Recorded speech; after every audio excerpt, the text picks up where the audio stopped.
सुमार 75 कोटी रुपया मोडून नूतनीकरण केल्ले कला अकादमीचे चार्ल्स कुरैया फाउंडेशना वतीन ऑडिट करात. गोवा फॉरवर्डाचो फुडारी दुर्गादास कामतीन मागणी केल्या. कला अकादमीच्या पयल्या माळावयल्या फॉल सिलिंगाचो कांय भाग कोसळ्ळे उपरांत घेतिल्ल्या पत्रकार परिशदेत दुर्गादास उलयतालो.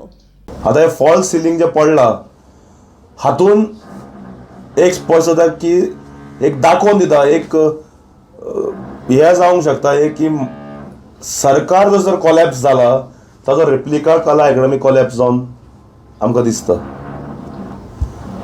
आमकां याद जाता मंत्र्यान त्या वेळार विधानसभेच्या भायर म्हणिल्ले हू इज चार्ल्स कोरिया काय म्हणून. चार्ल्स कोरिया फाउंडेशनान जेन्ना कला अकादमी केली आनी कितलेक वर्सां ती कॉलॅप्स केन्ना जाली ना आनी ती बरे तरेन चल्ली. May be minor repairs required आशिल्ल्यो.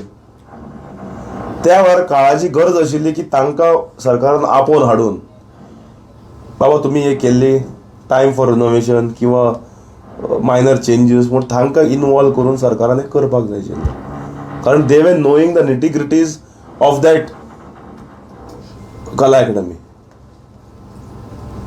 हू इज चार्ल्स कोरिया म्हणले पळय ताजें आज उत्तर हे 3दा कॉलॅप्स जावन कळून येता. जे रिनोवेशन जाले जे रिनोवेशनाचे 75,000 कोटी 75 करोड जर पावले ताजे वर्स सुद्दां जायना आनी फॉल सिलिंगाक कॉलॅप्स जावपाक लागलो 2 वर्सां जावना. हू इज चार्ल्स कोरिया म्हणले पळय तांकां मानान आपोवन हाडून हे कामां केल्या पळय दुसऱ्या एजन्सीक घालून ताजे ऑडिट इमिडिएट करचे चार्ल्स कोरिया फाउंडेशना मार्फत. नाजाल्यार एक दीस असो येतलो जे आतां पार्ट पडटा पळय एक दीस अशें आसतलें मॉन्सुनान की मेजरूच पार्ट खंय परतो कॉलॅप्स जातलो. हातून दुबाव ना. सो सरकारान ही बाब गंभीरान घेवची इमिडिएटली गंभीरान घेवची. कारण जी 3 मेंबर कमिटी लास्ट टायम नेमिल्ली एन्क्वायरीक त्या कमिटीन कितें रिपोर्ट दिलो